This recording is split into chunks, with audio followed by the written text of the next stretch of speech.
There's a new war in Chicago that over the past 2 to 3 years one has right claimed here. countless lives, including the lives of innocent people, and left dozens more traumatized. This story, war different niggas. involves at least 5 different gangs, with 2 large groups of them clicking up to kill each other. On one side, you have the gangs YFG, 9-5 Mob, Risky Road, ESD, and Pocket Town teaming up.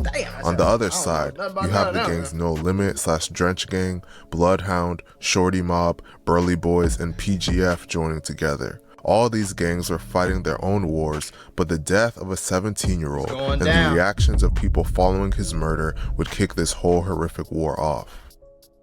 The death of 30 from ESD. The first death that now he finna teach me the real, because I really don't know what the fuck going on. They kicked off this new war was the death of an ESD member / Risky Road affiliate named 30, renamed Curtis Gatewood. One day, Curtis stole a gun from a member of No Limit and bragged about it on social media. Not too long after these events, he was killed. On October 11, 2022, 30 was in the 1900 block of East 79th Street when, unbeknownst to him, he was being followed. Once 30 reached that location, the person following him pulled out a gun and opened fire. 30 was shot multiple times and transported to the University of Chicago Medical Center, where he was pronounced dead from his injuries at just 17 years old. The shooter was able to flee the scene and avoid arrest. It is widely rumored that a member of No Limit / Drench Gang was the one that killed him. Although 30 was a member of ESD, he had close relationships with members of Risky Road, so this furthered tensions that they had with No Limit. To make things worse, over the next few years, members would start dissing 30 in an attempt to troll Risky Road. Following the death of 30, a beloved affiliate of Bloodhound and Shorty Mob,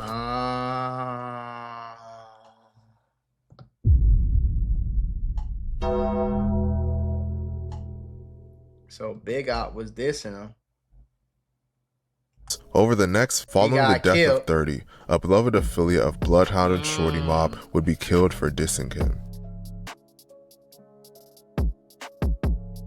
Lil Scoom, real name Assyrian Hogan, was from the east side of Chicago and was a member of a set called the Burly Boys. He was a rapper that was quickly blowing up, and unlike a lot of modern drill rappers, he had skills similar to the drill rappers from the 2012 to 2013 era. He was super close to Bloodhound and Shorty Mob and was always around them and frequently had them in his music videos. He made multiple songs with the most prominent Bloodhound members, Bloodhound Lil Jeff and Bloodhound Q50. Despite his rising fame, the streets would catch up to him before he could fully capitalize on it. Scoom dissed 30 numerous times. This would allegedly make members of Risky Road target him. Risky Road has many members that are crash outs, and they've posted videos of themselves sliding through enemy territory looking for one of their ops to kill. Eventually, this beef would catch up to Scoom. On July 7, 2024, at about 11:50 p.m., Scoom and a 16-year-old friend of his were arguing with someone in the 700 block of East 89th Place when the person opened fire, striking them both. Scoom was shot twice in the chest and was taken to University of Chicago Medical Center, where he passed away at just 18 years old. His friend was shot in both thighs and was taken to the same hospital where he survived his injuries. There's been widespread rumors that Lil Scoom was set up by a female to be killed. A Ring doorbell camera footage was released that shows Scoom with his friends and a girl. This video has furthered the internet's theory that he was backdoored. After Scoom and his friends were shot, Chicago police spotted a gun-toting suspect running away from the scene and pursued him on foot. The suspect shot at officers during the chase. A 10-1 emergency call was made, indicating an officer needs immediate backup, resulting in police response from multiple districts and the CPD SWAT. Despite this, the suspect still escaped, and at the time of making this video, there have been no arrests. It is widely rumored that members of Risky Road were responsible for Scoom's death, and they have publicly bragged about killing him, and pretty much openly confessed that they killed him in retaliation for Scoom dissing 30. He mentioned 30 and died in 30 days, shit 30 cursed him. Oh, shit. His ass in 30 seconds, that 30 burst him. Oh, 30, fuck you thought that's what you get for trolling him. Hey, before I keep going, I gotta show y'all something real quick. Y'all know I love shining like new money for all the days I was broke. And GLD helps me do just that. Now, like, I actually wear this, like, all the time. And I'm one of them dudes that's picky with my jewelry. If it feels light, cheap, or weird on my neck, I'm not wearing it. But this you can feel it immediately. The weight is right, the details are clean, and the clamps don't feel super flimsy. It's just all around solid. I mean, you throw this on and people start thinking you got your life figured out a lot more than you actually do. Compliments just start coming out of nowhere. Where you get your chain from, bro? GLD, boy! It's waterproof and sweatproof. Like, everything they make is guaranteed for life. So you ain't really gotta stress about nothing falling apart like all that cheap ass jewelry that some people be selling. I ain't gonna say no names. Now what I really like about GLD is they got options. You want something simple? Cool. You want something that stands out? Cool. They got chains, they got earrings, pendants, watches, whatever you need, they got it. And it's not one of them brands where you gotta spend crazy prices to actually get something nice and high quality. I ain't the only one rocking with them either, man. Millions of people rock with GLD all across the world. They got thousands of 5-star reviews. And let's just say it's a reason why you keep seeing GLD everywhere. So if you've been thinking like, man, I need one good chain to just put my outfit together, you might be going date night, Valentine's Day coming up, I don't know. This is probably your sign to go get you some nice jewelry. So I'm gonna hook y'all up. Right now, new customers get 50% off if you use the code MACMULA. Half off, bro. 50% off your order if you use the code MACMULA.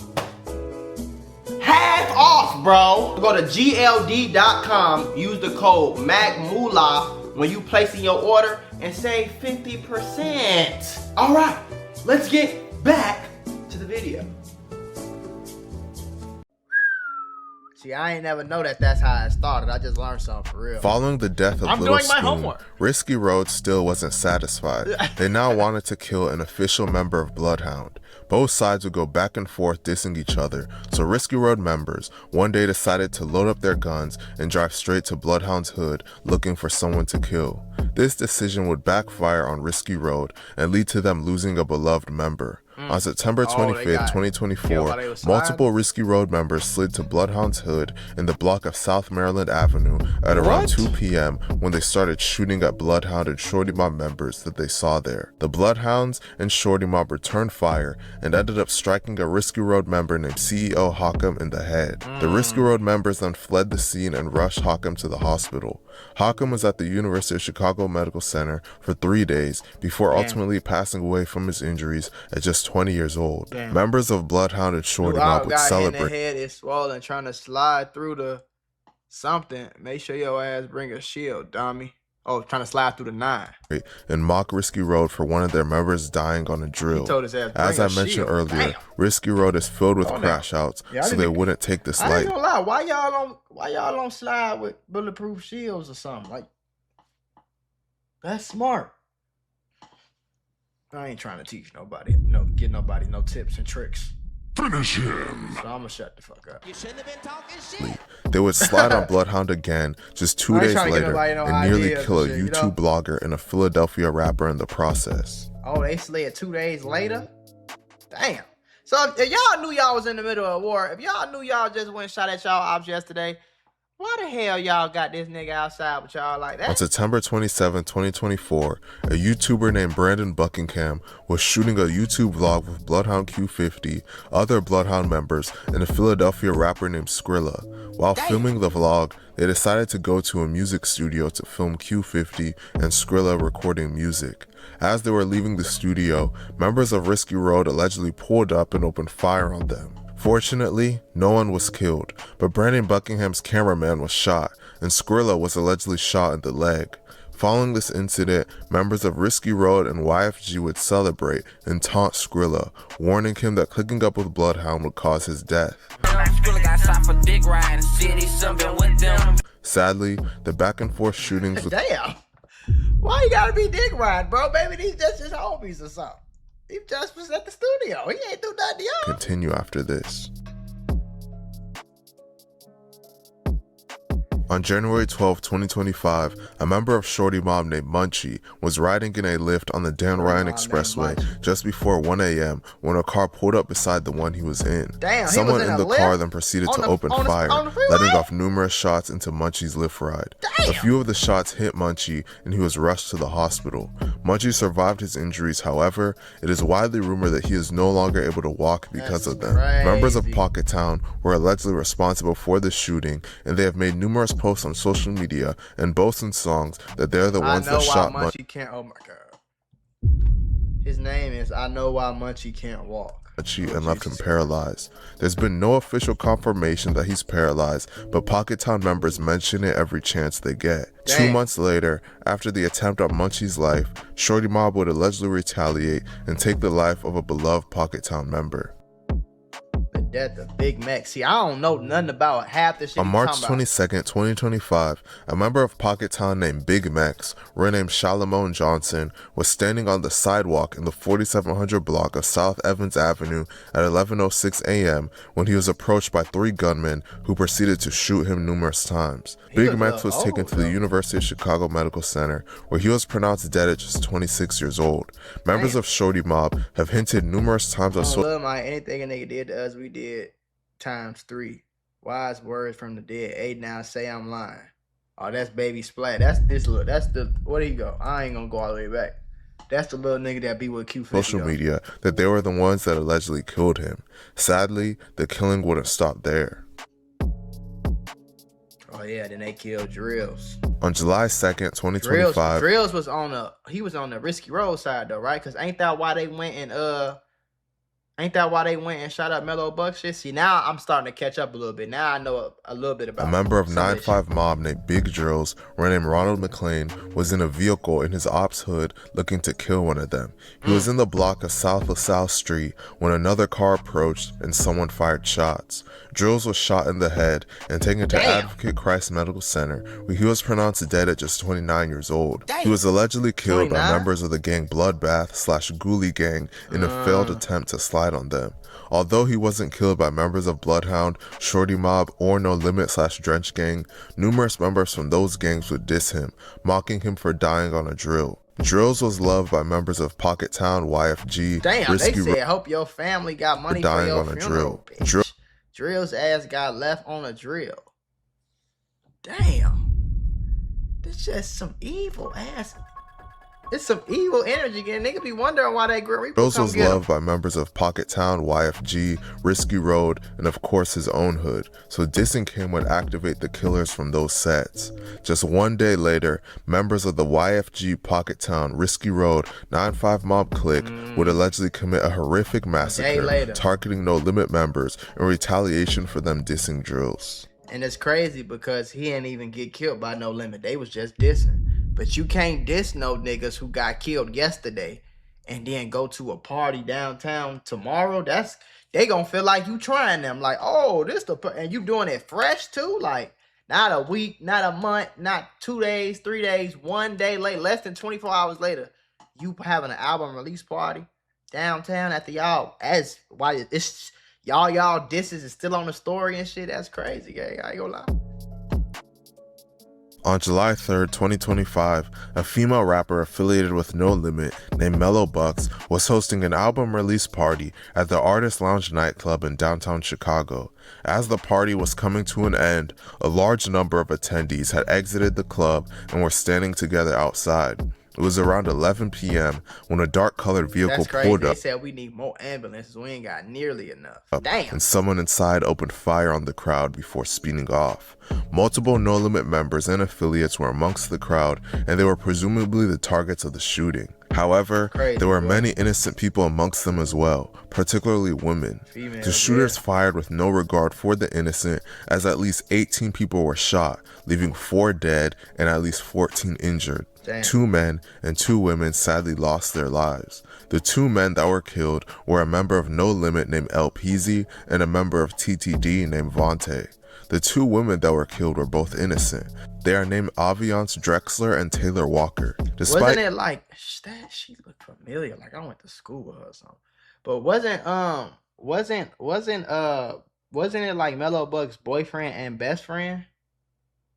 some shit like that. Killing 2 innocent women, members of the Pocket Town, Risky Road, YFG, etc. click-up were satisfied that they also killed 2 real members. They publicly don't bragged give no about fuck. it in songs and on social media, making it clear that they targeted No Limit for speaking on big drills. Yeah, I went black for like, he say 2 weeks.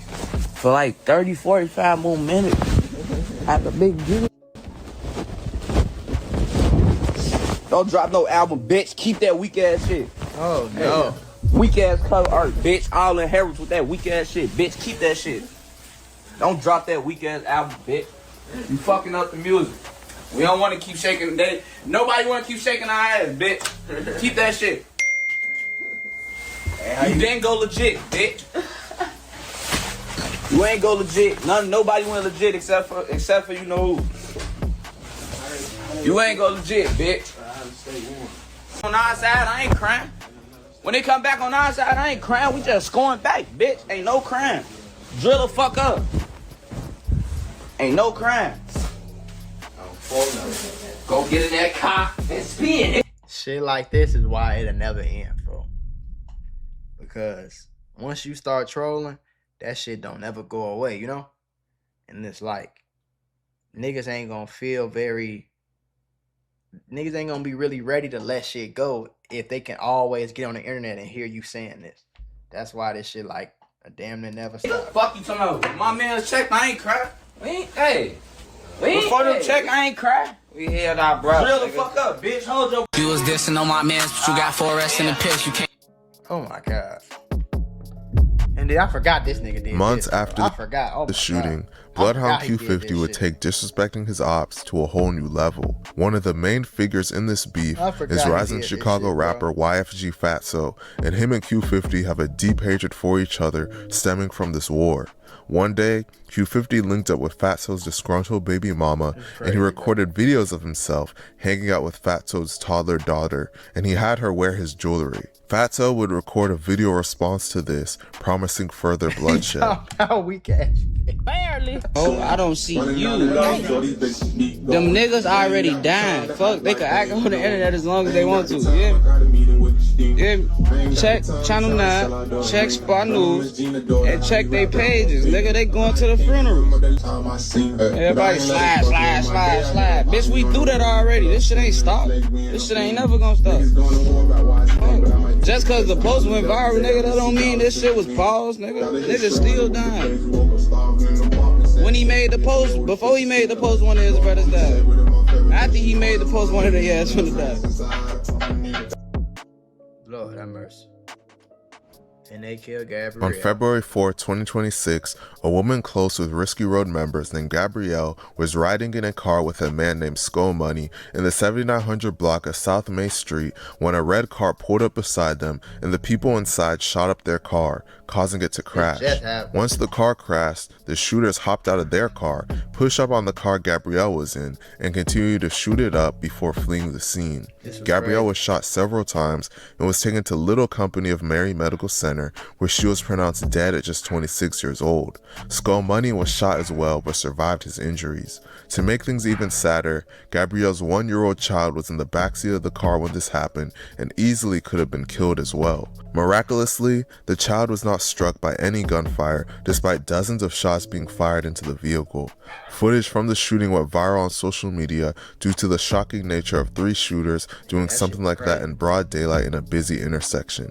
Members of Shorty Mob, No Limit, and But like Bloodhounds. there's videos like this, we like putting it in perspective, like how deep this shit go. Like, and even before then, we really just went back to what, like 24 or some shit, 22 or whatever year he said it started. Like, it's really go back farther than that. You know what I'm saying? Like, would go online and celebrate afterwards.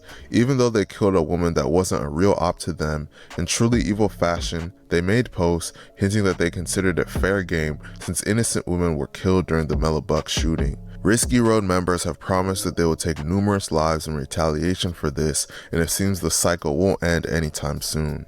It's sad to see all of this senseless bloodshed. RIP to everyone that passed away in this video, especially the innocent. for Shovsky.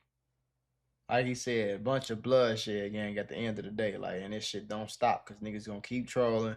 They gonna keep coming out with jokes and posts and all that. It's just